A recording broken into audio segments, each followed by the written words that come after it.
Code படத்துல விஜயகாந்த் சாருக்கு so அது ஆக்சுவலி ரொம்ப நிறைய பேருக்கு தெரியுமா அப்படின்றது எனக்கு தெரியல. இல்ல அது மட்டும் இல்ல, நிறைய படங்கள்ல நான்லாம் இப்போ தியேட்டருக்கு போனா எங்க இதை டப்பிங் பண்ணிருக்கீங்க, எத்தனை பேருக்கு பண்ணிருக்கீங்கன்னு கேட்கறது. அது இப்ப வந்து நிறைய படங்கள்ல பேர் ஐ மீன் முன்னாடி கிரெடிட்ஸ் போடுறாங்க. இப்பெல்லாம் முன்னாடிலாம் வந்து நீங்க நினைச்சு கணக்குல வராத நிறைய படங்களுக்கு ஆக்டர்ஸ்லாம் வந்து இன் கேஸ் அவங்களால வர முடியல மிஸ்ஸிங்னா நான் தான் ஏதாவது சொல்லலாமா? இந்தியன் 2ல வந்து விவேக் சார் மனோபால் சார் நான் பேசுறேன். வேட்டையின் அமிதாப் பச்சன் சார் நான் கிட்டத்தட்ட அவங்களே கொஸ்டின்ஸ் நான் பேசியிருப்பேன். அப்புறம் விஜயகாந்த் சார் ஓகே. இப்ப விடுதலையில வந்து எத்தனை பேருக்கு பேசுனீங்க? சேதுநாக்கு வந்து கிட்டத்தட்ட 10-12 படம் பேசியிருக்கேன். அது என்னன்னா சென்சாருக்காக பேசியிருக்கேன்.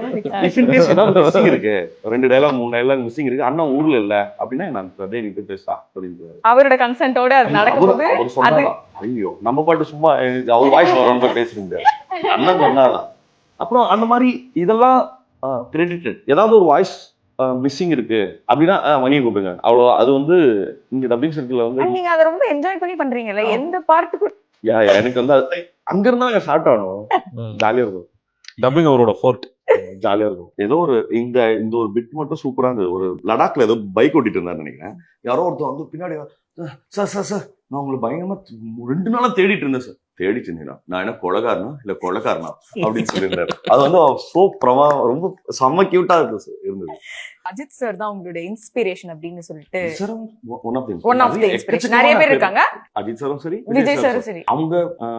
அவங்களோட பேஷன் ஆரல்ஸ் ஆஃப் ஸ்கிரீன் இல்ல, அவங்களுக்குன்னு வெவ்வேறு கனவுகள் இருந்திருக்கு. பட் அதுக்காக அவங்க என்ன சொல்றது, அதுக்கு தகுதியானவர்களா மாறி அதுக்கப்புறம் 2 பேரும் வந்து அவ்வளவு அழகா வந்து அதை என்ன சொல்றது, அதை பர்சீவ் பண்றது பார்க்கல அவ்வளவு நம்பிக்கையா இருக்கு. ஓஹோ, இப்ப நம்ம கூட இன்னும் வெவ்வேறு பெரிய கனவுகள் இருந்தா அது ஒன்றும் பலிக்காமலாம் போகாது. ஆனா ஒர்க் பண்ணிட்டே இருந்தா அது 2 பேருமே அவ்வளவு பிரமாதமா பண்ணிருக்காங்க. அவ்வளவு கிரேஸ்ஃபுல்லா இருக்கு பார்க்க. அவங்க ஸ்டார்ட் பண்ண இடத்த பார்க்கணும். ஓகேவா, டு வேர் தே பிகம் நவ. நீங்க பாத்தீங்கன்னா நான் யோசிச்சு பாருங்க, இப்பதான் ஒரு 10 படம் நடிச்சிருக்கோம்னு வச்சுங்களேன். இதுக்குள்ள நான் வந்து என்ன சொல்றது, வேலையெல்லாம் முடிச்சுட்டு ஒரு 6 மணிக்கு வீட்டுக்கு போறதுக்குள்ள அவ்வளவு கேர்ஸ் இருக்கு மண்டைக்குள்ள. நான் இத்தனைக்கும் வந்து அவ்வளோ ஒரு ஸ்மால் டைம் ஆக்டர்னு வச்சுக்கோங்க. பட் நான் யோசிச்சு பார்ப்பேன், அப்பனா அவங்க எவ்வளவு கோ த்ரூ பண்ணிருப்பாங்க. லைக் பீட் அஜித் சார், விஜய் சார், யார வேணா சொல்ல, அப்ப எவ்வளவு கோ த்ரூ பண்ணிருப்பாங்க. எனக்கு வந்து நினைச்சு பார்த்தாலே இல்ல, ஐயோ என்னென்னலாம் கோ த்ரூ பண்ணிருப்பாங்க அப்படிங்கிறது தான். நீங்க